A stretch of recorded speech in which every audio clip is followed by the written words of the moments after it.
and head out to the rice fields.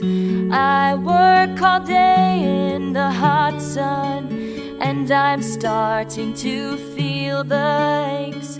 I've been doing this for weeks now, and I'm starting to get so tired. I've had enough of this work, and I'm never going to retire.